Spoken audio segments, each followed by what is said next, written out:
If you're like me and you watch Mina's content, then you've probably stumbled across her latest video, The Death of Personal Style. After seeing Nicky Reardon's thoughts on her video, I felt inspired to share mine as well, so as a huge fan of her content and a huge fan of personal style, I wanted to add some of my thoughts to this discourse. As someone who's researched the topic of personal style quite a bit and isn't by any means done with it, I wanted to talk about some of the critique I have to give about some of Mina's statements in that video. I beg to differ, or rather expand on how personal style may be dead in certain aspects, but will always live on in others. And while I agree with some points Mina did raise, I disagree with others. And we also have to take into account that this video of hers is kind of a deconstruction and a recollection of her past and her connection to fashion and personal style, so what she says a lot at the beginning may not be what she's actually saying at the end. And since both Mina and Nicky talked about personal style from a fashion industry, marketing, and pop culture perspective, I'm going to shift the conversation to personal style's relation to the individual versus the collective. So if you're seeing this video without having watched either of their videos first, I highly recommend you watch them first so you can better understand and follow along the topics I'm covering in this video.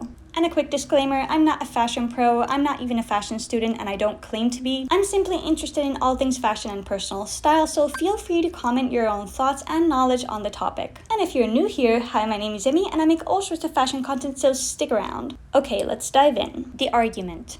My argument is that personal style is not dead nor will die because it cannot exist within the world of fashion to begin with. We can observe personal style as a trend and acknowledge that there was an attempt to commercialize it and bring it into the realm of fashion to shake things up a bit in the fashion industry. But it cannot disappear, at least not if you really understand what personal style is. There was never this death of personal style in the fashion industry because it never existed in the space of fashion in the first place. As such, I think Mina hasn't actually discovered her personal style yet, and thus initially misunderstands what it actually is and announces its metaphorical death. I think what died in her case may have been some kind of placeholder style that allowed her to be perceived in a certain way in her social and professional circles, giving her, for the most part, control over people's initial perception of her. This style seems like it was less attached to her and more attached to her external environment's prerequisites for good style, as if we can really box it into one definition because it's so subjective. I do think Mina is on her way to discovering her personal style though, and I think her video was a small fragment showing that realization that's happening in her personal style journey. And I don't blame her, this happens to many people. In fact, it's happened to me before I found my personal style. I've talked and researched in length about how personal style is connected to many environmental factors, childhood, and our identity, so if you want my take on personal style, feel free to check out my playlist. I think if you attempt to have a personal style without properly attaching it to your identity, your values, etc., you don't actually have a personal style. You just wear what you think your style should look like or how you want to be perceived by others, and it's being dictated and influenced by outside factors. And that, my friends, is following fashion, not adhering to your personal style. I'm gonna bring in a new term here to help distinguish personal style from something else I'll keep mentioning throughout the video. I think what we're all collectively calling personal style is actually what I'll call persona style. I decided to go with this name because if you just remove the last letter from personal, it turns into persona, which is, according to Google, the aspect of someone's character that is presented to or perceived by others. It's like a role or a character we adopt into our style and by extension into our personality. Persona style is an aspirational style a person would possess when trying to be individualistic, creative, or make an impression, but it's detached from its subject. It's a hat that many people wear but none own. It's the hopes and expectations shoved into a mask that hides away your actual self. It bears no personal history or relation to its subject, thus dying the moment the person wearing it gets exhausted from the performance. Persona style can be applied to anyone who's essentially a blank slate. Want to be as marketable or as popular as possible? Pick the persona style that fits with whatever is being marketed in the fashion industry and you're with the in crowd. I'll talk about this more as we go, so remember this term. The initial definition of personal style. Mina's video starts with a personal statement on what she perceives to be the death of her personal style. She gives us a bit of backstory explaining how she recently tried a new way of dressing, Joe and Didion's packing list that was featured in her book, The White Album. This style made Mina relieved in wearing simplified outfits at home she didn't have to invest excessive thought into. She described it as most freeing I've felt in a long time. This relief is due to the fact that putting together an outfit at home with a work-from-home setup took a lot more creative energy out of her. I think what was happening though at the beginning when Mina was curating these very creative, interesting outfits with a work-from-home setup is that she was trying to force her style to work as a kickstarter for productivity and getting out of a burnout. While this isn't bad, it isn't what personal style is really about. Personal style isn't a function you can turn on or off, and it certainly isn't something that you should or would struggle with. It sounds like what once was a creative outlet to her became a burden and a time-consuming hassle that stopped feeling fulfilling. And as someone who adheres to her personal style in her everyday outfits, I can attest that once you truly know your style, unless you're trying out something new, it really isn't that difficult to create outfits that make you feel fulfilled without too much hassle, unless there's a lot of layering involved, of course. Perhaps she had many outside voices affecting her style, which is natural because, like me, she researches fashion. And thus, even if to a limited degree, we are influenced by what we see, and that can easily be reflected in our wardrobes. I think another thing Mina did was reduce personal style's function, a creative outlet and expression of our creative self that is visible to and thus critiqued by others. However, personal style expands beyond the creative, thus nullifying a lot of what Mina initially constitutes as the definitions of personal style. Another thing we must take into account is that style is separated from fashion. In Yuka Gruno's article Taste and Fashion, the social function of fashion and style, he sums up philosopher Immanuel Kant's thoughts on style and fashion. Kant discusses fashion in the context of taste. According to him, fashion has nothing to do with genuine judgments of taste, but is a case of unreflected and blind imitation. As such, it is the opposite of good taste.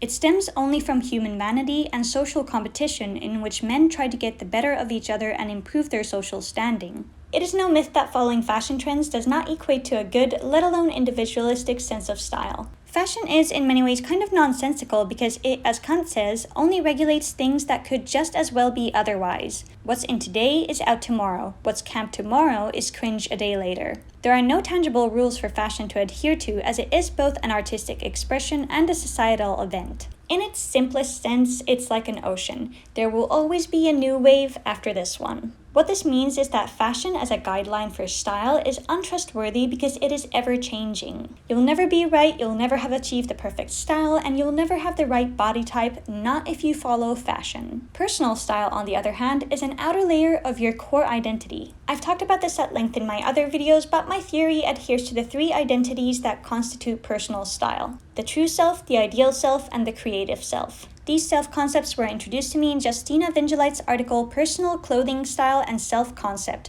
Embracing the True, the Ideal, and the Creative Self, where she talks about the connection between these self-concepts and personal style. Feel free to read the article if you want, but I'll sum up the three identities for you. The true self refers to the link between personal style and self-concept that is inherent in our clothing choices, which reflects our values, interests, self-beliefs, and societal roles. The ideal self actualizes aspirational sides of themselves that are visible to others, focusing on how we're perceived by others. The creative self highlights the link between personal style and creative self-concept, which we can achieve through an active and effortful engagement with clothing. While yes, the creative self is important to put into practice, especially for those of us who have a more experimental or complex personal style, it is only a fraction of one's style. I think this is a misunderstanding we've all agreed on collectively, and it's sad to witness such a personal matter being reduced simply into what's creative, different, or special. We all want to stand out and be unique in a way that is still admired by others, but I think a lot of us try to achieve this in a way that is inauthentic and not true to personal style. I think a lot of us actually use persona style to replace the effort that it takes to construct a personal style. Spoiler alert though, it doesn't really work. At the end of the day, we fear being labeled as boring, but refuse to accept originality within ourselves, no matter how boring that may look to an external audience. I think the bigger issue is that the definition of boring changes in the fashion industry at an alarming pace. As Aspers and Godart state in their essay, Sociology of Fashion, Order and Change, fashion shapes its surrounding social environment and is simultaneously shaped by it. Thus, whatever happens outside of fashion will shape fashion, and fashion can never have consistent and hard-set rules on what is boring or interesting. As an example of boring turned interesting, quirky, or unique, we've got the office classes that every middle school kid used to be bullied for turned into hot office sirencore fashion. Now being weeb is cool, but when I was a weeb kid, I wouldn't stop getting slandered by my classmates. We've even gone from hating on different cultures to making them trendy, like Korean food and music. In this way, fashion, nor anything really, can constrain a singular matter, topic, or object as infinitely boring. What I cringe at now will be a treasure to someone in 20 years. Fashion is cyclical and ever-evolving, and thus we cannot depend on it to give us consistency on what is being considered fashionable. And that brings us to our next topic, in defense of boring and basic. I think a lot of us have misunderstood personal style to be something creative, extraordinary, and something that we're really passionate about. But here's the thing.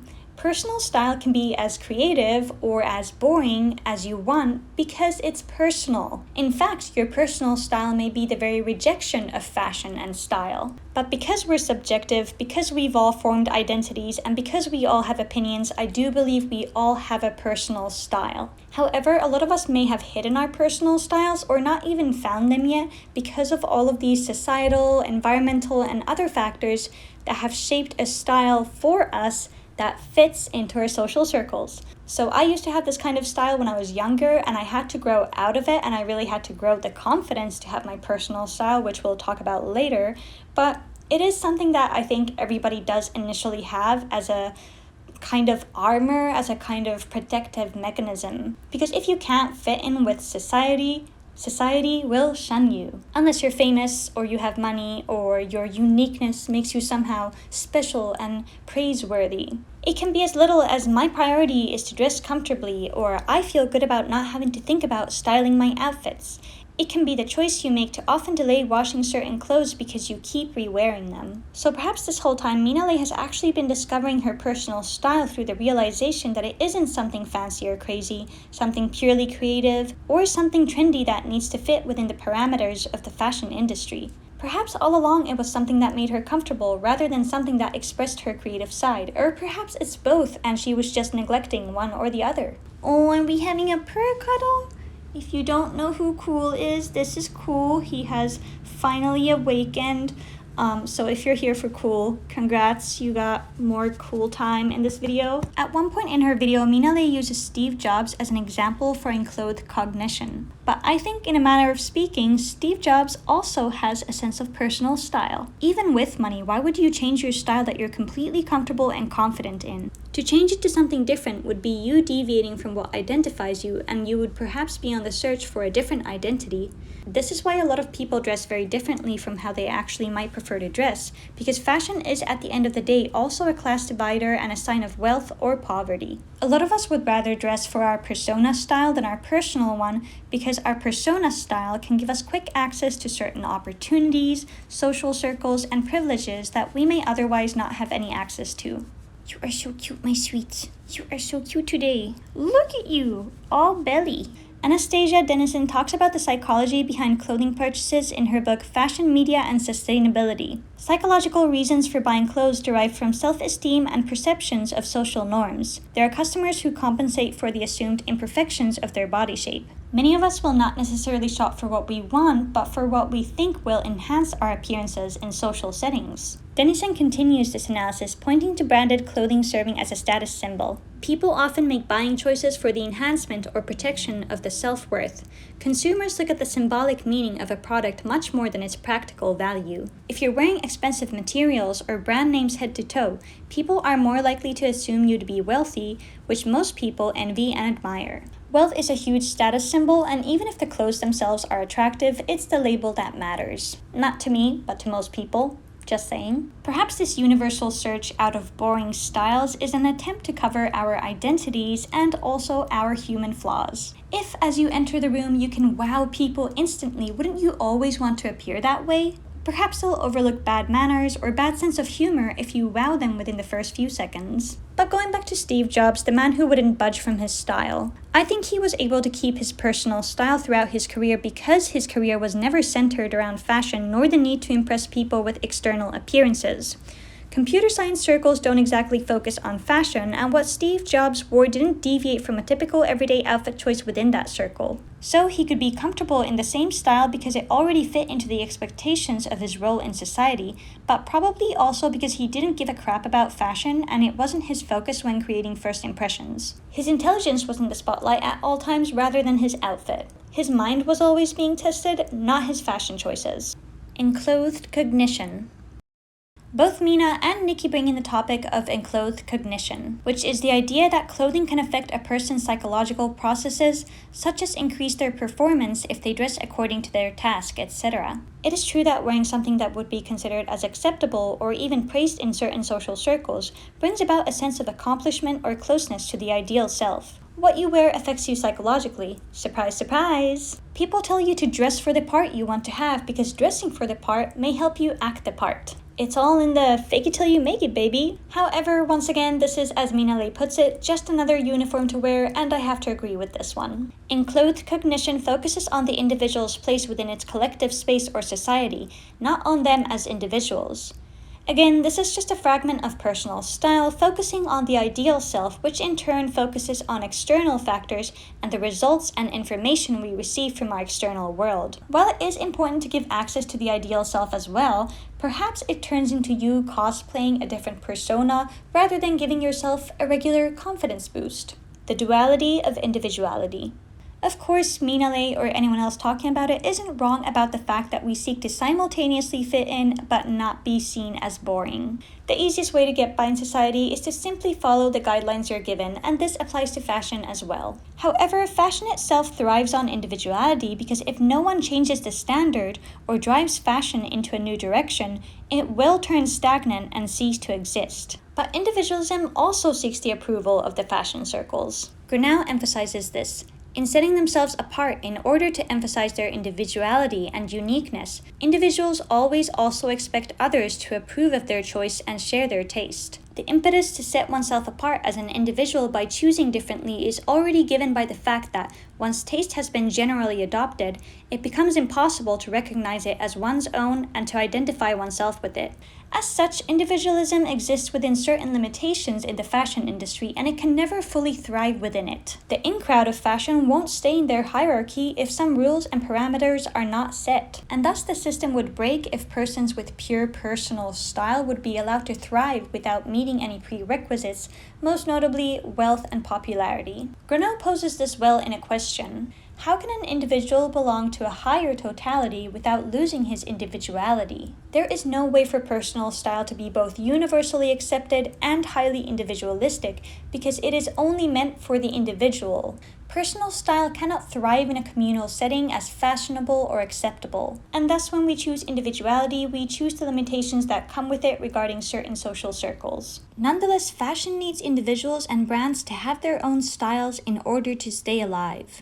This style will be placed on a high platform from which others can view it, take notes, and attempt to copy it. And now you have a new style that was formed through someone or something being different from the norm. Aspers and Godart sum this up well. Fashion seizes when change is not driven by actors' wants and unrestricted choices. In other words, fashion is likely to appear only in societies in which distinctions are accepted and even desired, not in which similarity is a central guiding principle. However, not just anyone's individuality or different style will be accepted. You must hold some kind of wealth, status, or power to be worth mentioning. And usually this status is acquired through something outside of fashion like politics, art, or current events. This individuality is accepted in limited quantities with prerequisites and rules placed on it. This is why most people would rather play it safe and stick to whatever the fashion overlords dictate as the next trend, because individuality doesn't guarantee success, but playing by the rules gives you a better chance of getting your foot through the door if you have no other outstanding qualities or status to offer. Nepo babies just get in for having fame and money from the day they were born, though they're an unusually large exception to the rise of individualistic and unique fame, and they're worsening many industries, including fashion. Ultimately, personal style and fashion can coexist with one another, but they are not compatible in each other's spaces. A person can belong into a subculture and retain their personal style, but that personal style cannot be mass-produced in the fashion industry. We will always seek for the approval and the opinions of the collective, whether we adhere to our personal style or not. It is natural for us humans to want to belong into a collective in some way or another, and perhaps those of us with strikingly different personal styles seek that belonging in something else than fashion, and accept that our style won't be widely accepted or understood. This is why I believe this individuality should ultimately be rooted in identity, in your true self, if you will. While our creative self and ideal self play big roles in our personal styles, it is the true self that should be most present in the equation. If your style aligns with different aspects of your personality, you are truly in possession of your personal style. Rather than seeking to be different from others, search into what makes you, you. What values, interests, and life experiences formed you? And how do you want that to translate to you on the outside? That is what I believe makes every person unique, no matter how basic or boring they may look on the outside, according to the fickle nature of the fashion industry. The algorithm turns us into clones. This is a statement of Mina's I agree with. It's hard to seek out your personal style if you're trying to copy off of someone else. Personal style needs to be discovered from within. What is it that you wore as a kid and adored and loved and felt good in? What is it that brings you genuine joy when you walk out of the door in it? What reflects who you are, who you want people to see you as, and what your values are? If you seek answers to these questions from an algorithm or a printed guide, you'll never actually truly discover your personal style. You're simply pressing the copy-paste keys onto your own style and then wondering why it doesn't work. A year later, you'll claim your personal style changed or you simply hadn't discovered it yet. But yet now you're just hitting the copy-paste keys with something new that's the new socially acceptable standard. I don't really have much else to say on this because I've elaborated on this topic a lot more in other videos I've made, so feel free to watch those if you want to know my take on this. But that is the gist of it. Purchasing one-off pieces for pleasure versus building a cohesive wardrobe. Like Mina says, people buy more one-off pieces that are expensive or make them feel good in order to fit in, rather than purchasing something that actually aligns with their wardrobe. This is a tried and true consumption trick. If your classmates wear it, so should you. I remember when I was a kid, I watched all of these trends pass by through my classmates. As someone who never really had an interest in fitting in, mostly because I was told from the very get-go that I would in fact not fit into any of my social circles at school, I simply witnessed the Vans sneakers and Ugg boots pass through my school halls and slowly disappear again, only to be replaced by the next new thing like knee-length boots on skinny jeans. It's normal to want to buy one thing you know is considered socially acceptable, even if it doesn't fit in with your style. Denisova reaffirmed this in her research into 10 patterns of unsustainable media coverage, which by the way you should read if you want to look at sustainability from a fashion industry lens. According to Denisova, the big fashion magazines like Cosmopolitan and Vogue use language like "you need," "must have," and "project confidence" to incite a sense of necessary change and urgency to buy in the consumer. It's no wonder we feel like what we own is never enough when, as they're selling us products, these magazines tell us in subliminal messaging that we need to buy more to be good enough. But personal style hardly cares about you fitting in or feeling good enough for others. In fact, most aspects of your personal style have nothing to do with how you fit in with the rest of society. We can't all possibly grow up liking the same things, and so our personal styles are incredibly different and subjective and, in some ways, impossible to be replicated by others. I believe that personal style is linked to identity, and if we follow what our identity tells us rather than what society tells us, we'll find our style naturally. For example, ever since I was a kid, I loved beautiful things and fantasy stories, but I also loved structure, cleanliness, and polished looks. The way this manifests in my style is a division of sub-styles within my personal style, if you will.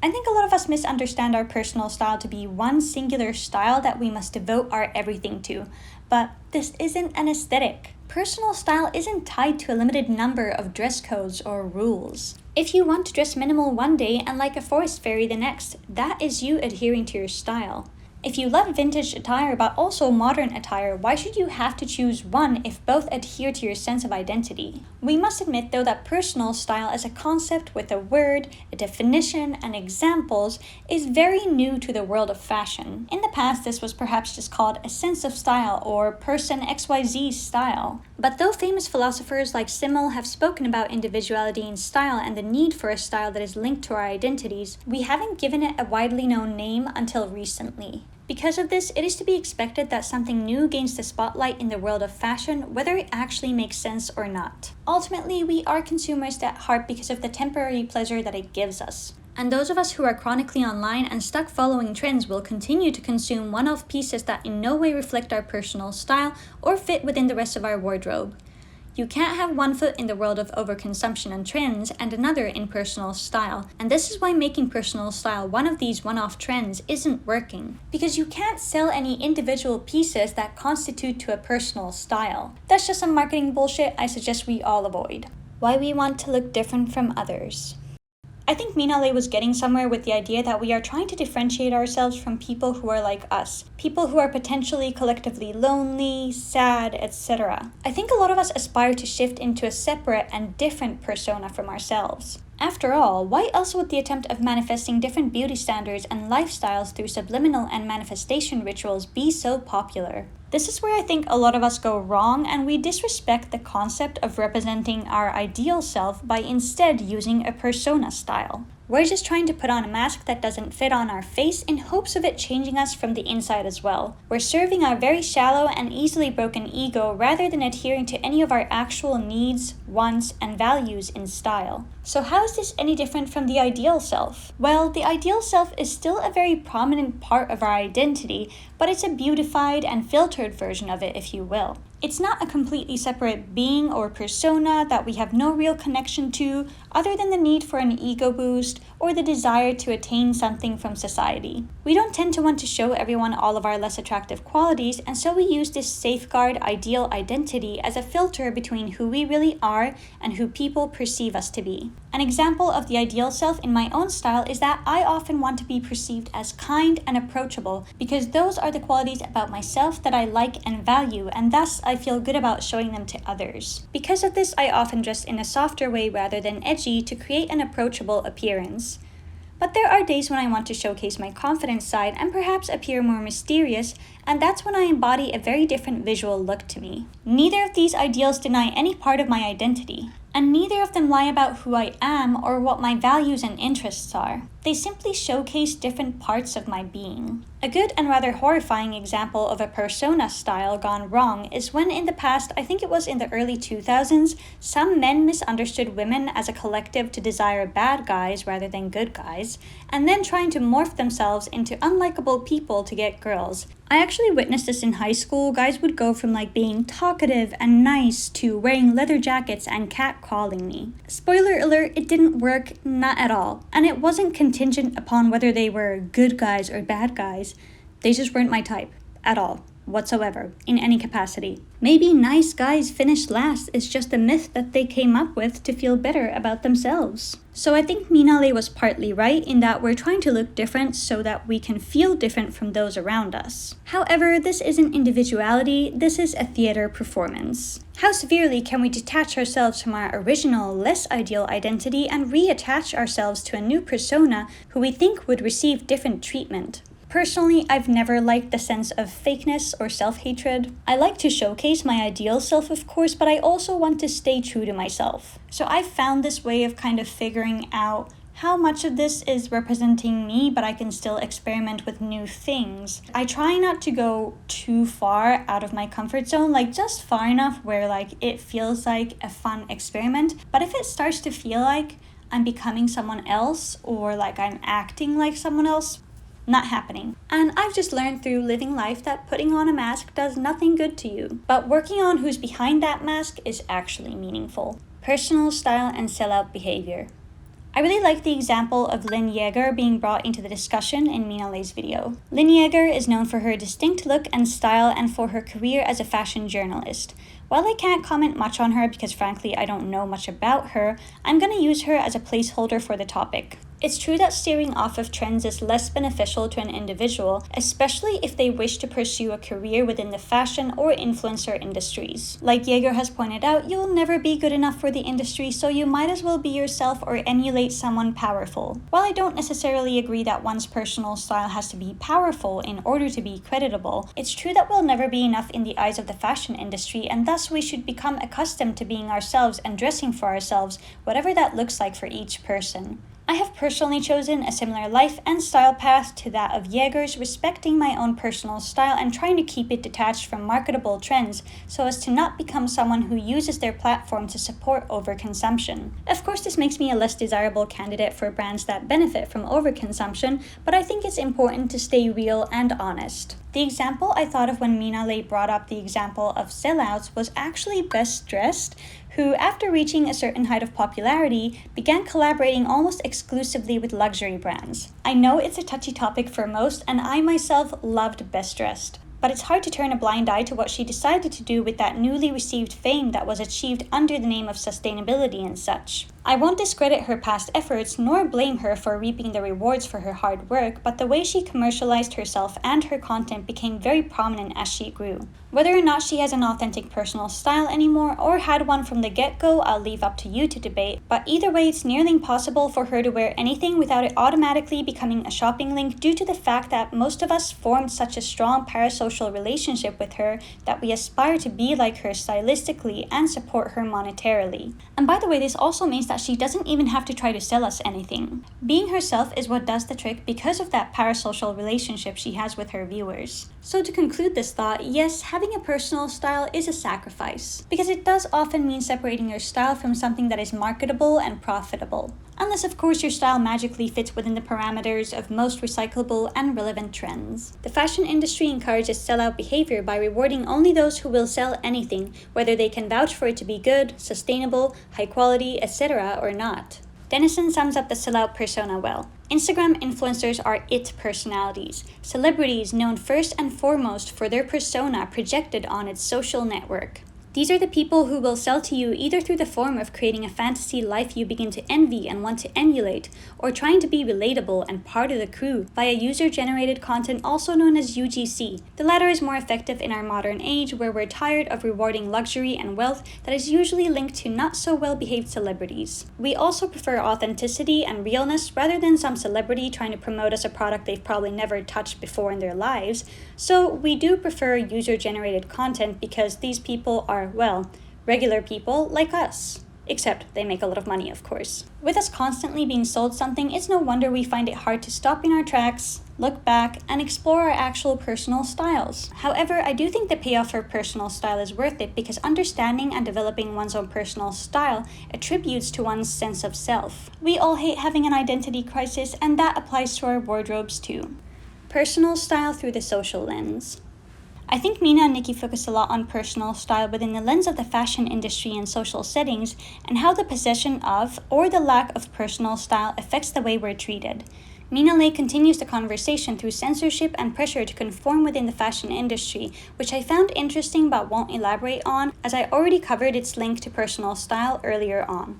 But she then goes on to say that her creative efforts in fashion are focused more on the research side, which I can relate to because I'm making this video. Finally, she remarks on her high school years, thinking back, I felt like dressing well was the only way I could make my mark in my environment. Though I only know very small fragments of anyone's style on the internet based on what they tell their audience, I'm getting the sense that maybe personal style isn't very personal for most of us, but rather one of the many methods that we use to either conform or stand out in a crowd. It's natural to want to use fashion as a tool to blend in or stand out. Denison remarks on this with, social factors in fashion buying include the approval and belonging to a specific group, establishing oneself as an opinion leader, family influence, class differences. These groups of people that we identify with are reference groups, and this relationship can be positive, negative, or aspirational. Trying too hard is not perceived positively in most groups, yet most people would want to fit in. Fashion is about both identification and distinction, so naturally it would make sense that we don't adhere to our authentic style preferences because we're too focused on said reference groups. Again though, I think there's this misconception that personal style has to be creatively fulfilling or engaging in order to be considered personal style. I disagree with this. I don't think every person will have a strong opinion or even have an opinion on fashion and style. But even if you choose to just wear a socially acceptable outfit like a white t-shirt, jeans, and sneakers, that doesn't mean that you don't have a personal style. Odds are that outfit makes you feel comfortable and more or less like yourself or who you're trying to portray to others. I highly doubt most of us, even the anti-fashionistas, would wear an outfit that we detest. Fashion, like art, is subjective and personal style is that, but way more. What you find to be boring may be the perfect outfit to someone else. And this is why I don't think personal style can be boring unless you look at it purely from a trend-focused fashion industry perspective. But if you shift the focus from the collective to the individual, you'll see we'll never agree on the perfect outfit. And I think that's beautiful. But our styles change as we age, so is it still personal style? I've already talked about this at length, but yes, you still have a personal style as your style changes with you as you age and grow. Our environment affects the way we dress pretty heavily, from dressing for the weather to simply trying to fit in with the rest of the crowd. But as we age, our environment's expectations for age-appropriate dressing, etc. change. And as we grow into our identities, we ultimately change too. Because of that, our style changes with us, reshaping itself with the changes happening internally or externally. In the past, I've nicknamed this process the style evolution. I've already made a video on my theory on how childhood is one of the many things that affects our personal style because we create our identities and sense of self as a kid. As we grow, our environment starts to shape this identity. It may even force it to fit within a certain mold, etc., and as such, our style evolves with us. You may not like at 50 what you liked at 15, but you may still like certain things or elements that just stick with you for life, and they have with me. For example, my outfit today is reminiscent of the sort of shimmer and glimmer of snow. That was my creative self adhering to the theme by putting together an outfit that kind of reminds me of the snowy feeling. And my ideal self is the one who has, well, the makeup on, not the raccoon eyes. And my true self is the one that knows that I love beautiful, shimmery things, and I always have. I'm like a crow, so I am adhering to all three identities in this outfit today. Now I want to note that style evolution is very different from trend hopping. A personal style evolution usually stays consistent with what you've loved from the beginning or what you've embodied as a part of your identity. For example, I've always loved whimsical romantic stories and attire, and that has stayed with me in one form or another. This evolution, though affected by environmental changes too, of course, is ultimately something that happens within me because I decided so. However, trend hopping is fully dependent on external factors. The fashion industry decides your next obsession and what it will look like on you and how long you can keep obsessing over it till you move on to the next thing. And finally, one of the biggest impacts on changes in our style are financial ones. Most of us couldn't afford to wear what we wanted when we were younger, and most of us probably still can't afford to wear what we want to at this age, whatever your age is. I sure as heck can't afford most of the things I want. Mina uses Emma Chamberlain as an example of this, and I think she fits the description well. As she gained more wealth, her outfits became more luxurious and high quality. Of course, it's only one of the many things that affected Emma's style changes, but I think it's one that is strongly linked to fashion. After all, if I were able to afford a lot of the more expensive gowns that I want to have one day, my wardrobe would be full of beautiful dresses, shoes, and bags. But no, I reuse the same ones from the last 5 years because that's what I can afford. So I wait for the thrifting gods to hand me something for $5 that's probably worth like 500. So that's how I roll. In all seriousness, age and finances are huge factors in the changes of personal style and which direction you take your personal style to. If you're like me and you're part of the broke bitches club, you probably choose to thrift and kind of go with the flow of that. If you're someone who's got way more wealth, you're going to be able to access whatever it is that you want quickly and effortlessly. So yeah, personal style changes not only according to our own identities, but also according to our external influences as we age and grow. Personal style and self-confidence. Towards the end of her video, Mina goes on to redefining personal style. I've come to realize that having a great personal style doesn't come down to individual pieces that you buy, but the essence of how you wear something, which is usually rooted in your own self-confidence. I definitely agree that staying true to one's own personal style requires confidence either way, no matter if it's boring, basic, or a little bit more experimental. Because more often than not, your personal style isn't going to fit in with what's considered socially acceptable dress codes or what's trending right now. Like, you're never going to be in. You're always a step behind, whether you're actually trying to be a part of the fashion circles or if you're just trying to adhere to your personal style. This applies especially if your personal style deviates from the norm pretty drastically, like focusing on a much older decade or perhaps fantasy elements, etc. It's true that it takes confidence to wear what feels true to you because fitting in with your surroundings is something that you've been conditioned to since youth. The only ones who really get a break from these expectations are most notably toddlers, who, due to not having been crushed by the world's expectations yet, wear whatever they want if their parents let them, whether the outfit meets certain social standards or not. We have many unwritten rules and norms in different cultures, and thus it's normal to feel more at ease from pressure when you dress like everyone else. However, there are ways to adhere to one's own style and still adhere to certain fashion standards, especially if your personal style is not very different from, say, minimalism. Grinnell supports this with, one cannot formulate any explicit conceptual criteria or standards for fashion, and yet fashion offers a norm according to which individuals can orient their actions and choices without suppressing their individuality. Perhaps this is why certain individuals' personal style is so highly praised, not just because they're different, but because they dare to be different, and that is something difficult to achieve. In most cases though, when it is celebrated, it also usually fits within certain norms or is worn by someone who already has the status to viably exist within the inner circles of the fashion industry. The dress-up performance.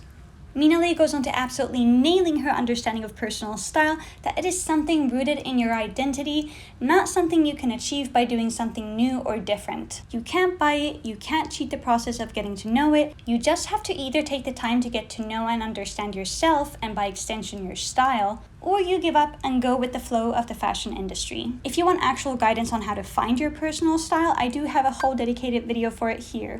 Anyways, Mina gave a good analysis on Lady Gaga, who used to be known for her crazy extravagant outfits and then suddenly toned down her style drastically. I think Lady Gaga may have had a case of persona style because she knew that by wearing these over-the-top outfits, she would garner the attention of many and, as she said, wear it like armor. And sure enough, it worked, but the persona mask stuck onto her. The expectations for her style had been set and topics about her started focusing exclusively on her outfits rather than her music. After attaining fame, she was finally able to strip herself away from that style, which allowed her to bring the focus back onto her music.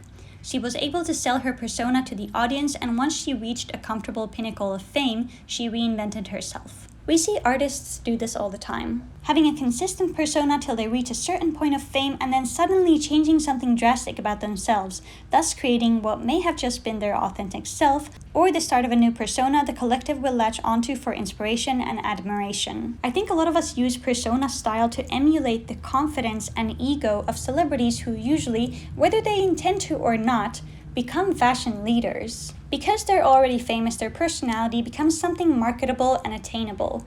People don't say, I want to be like Ariana Grande or I want to be like Lady Gaga just because we might like their music. We want to emulate their persona, their aura, and their presence in the public eye. So it is only natural that eventually in the spotlight of fame, one's personality may be turned into a profitable persona people will try to attain to no avail. As Aspers and Godart state, some celebrities, role models, icons, popular peer group members, or high-status organizations are more likely to be imitated by others and thus can become fashion leaders.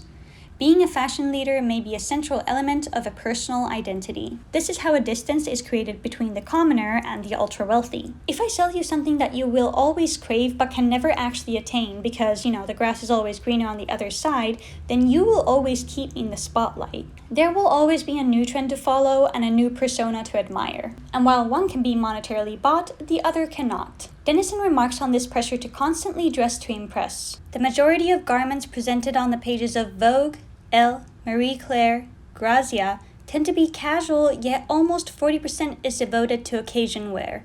While it is understandable that fashion magazines serve aspirational function, more attention is needed to work-appropriate garments. Workwear makes only 1 to 20% appearances in the magazines studied. While this finding is taken with an acknowledgement that many casual items could be worn to work in more relaxed office environments, the focus of fashion publications is unmistakably on less practical clothes.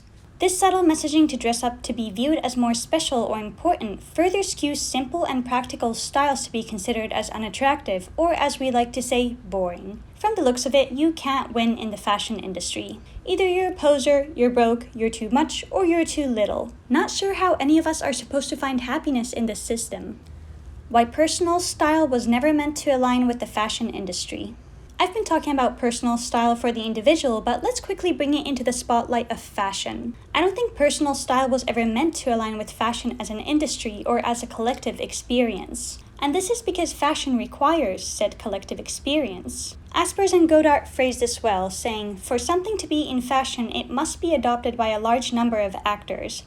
Only when a growing number of people or organizations start doing what only a few are already doing can we talk about fashion. Because personal style is meant for the individual exclusively, it can't appeal to the masses and it can't be used for profit. Unless your personal style happens to be something the general public loves already, you can never use it to generate profit within the fashion industry. However, if you against all odds create a persona of yourself, a relatable personality that is accompanied by your authentic style, you just may become the next Emma Chamberlain. That's the odd twist about fashion. It's strongly linked to the ability to be either envied or loved by your mostly online audience. If you can manifest a parasocial relationship with your audience who, like in the case of creators like Best Dressed for example, will support you no matter what, you automatically qualify for promotional opportunities. Because even if, say, Gucci doesn't like your face or your style, if you can sell Gucci to your followers with the mere fact that your face is in the picture, you can get your foot through the profit door. Of course, like Mina and Nicky mentioned in their videos, this opportunity is not given to many, and there are many prerequisites you must fulfill in order to get in with the in crowd, like being skinny, being conventionally attractive, and in most cases, being white. This is why, though I understand personal style should have its space in fashion, especially since you need something out of the norm to inspire trends, it simply cannot thrive in the industry because it was never meant to exist for profit. Aspers and Godart put the last nail in the coffin with this statement: but once a phenomenon is too common or too widespread and everyone has adopted it, it falls out of fashion. My argument is solidified by Kant's consensus on both taste and fashion. Both are in the perpetual state of coming into being and dying. But I argue that personal style does so in the individual via personal style evolution, and fashion does so in a communal setting, relying on members of society to take interest in and have opinions on fashion. I'm concluding this with Kant's thought that to be in fashion is constantly being transformed into being out of fashion. One cannot ever settle into a solid style when attaching it to the rules and regulations of fashion. To keep fashion going, something new must always replace something old, whereas personal style relies on consistency and longevity. This is why I think so many people try to achieve this unique and quirky persona style they label as personal style to fit into the new trend cycle, which is all about how unique you can be. But like all trends, this too will die out and never got to live to its full potential because, let's face it, you can't attain a personal style within a week or even a month. Personally, I never really fit into many social crowds with my style, and thus I'm not exactly bummed if the rest of society doesn't like my outfits, because only I need to like my style for me to feel fulfilled in it. But I do agree that it's upsetting that this kind of uniqueness is not praised or rewarded in the fashion industry as a whole. The industry praises whatever profits it, not what might fulfill and enhance it. Ultimately, I think we're all kind of misunderstanding what personal style is, and we're trying to turn it into another trend that is making us unique or quirky. If you take away your phone, the algorithms, YouTube, etc., what would you wear? If what you wear was completely up to you and not up to the people who see you once you step outside of that door, what would it look like? This is personal style in its rawest form. It's a representation of who you are, the version of yourself you're aspiring to be, and the manifestation of your creativity. It will get skewed and reshaped by the world outside that door because we all do ultimately live in societies, but only you can know what it truly looks like before you open that door. Only you know who you are and what that looks like on your external being. Like I mentioned before, instead of us all having a unique personal style out of the blue now that it's popular, I think we're having a collective case of persona style. If this is what personal style would be, some kind of marker of status or self-worth, then naturally it would die. But because I believe personal style is a part of who we are, it doesn't simply die this way. And I think Mina understands this too in her video conclusion. Thus, I think persona style has taken the place of personal style as a collective way to speed up the personal style journey and get brownie points for suddenly attaining it with zero effort of self-reflection on what constitutes an individual's personal style. Since, like Mina points out, we're obsessed with fast fashion trends, it makes sense that because being unique is trending, we need a fast pass access to it. Unfortunately, it's impossible to bypass, as I've come to realize through years of learning and understanding my identity and personal style. You can certainly try to fake it until you find something that feels better for you, but you simply can't attain a personal style through simple means of creative dress-up. So if your style is what we'd call boring in a collective setting, so be it. It's still who you are. There's no shame in being any different or similar to others. If it truly aligns with you when you remove outside influences, then it's a part of you. Your personal style caters to you and only to you. Ultimately, personal style will die in a collective setting like all trends do, because it simply cannot exist within the realm of profitable, marketable fashion. Personal style was never going to thrive in the popular fashion circles because it never belonged there in the first place. What cannot move the masses cannot remain in an industry where having an influence on the masses is a must. but real personal style, it will stay with you forever. And that's my 2 cents on the death of personal style. Thank you for watching. Make sure to like this video if you're enjoying my content and maybe subscribe. And I'll see you next time.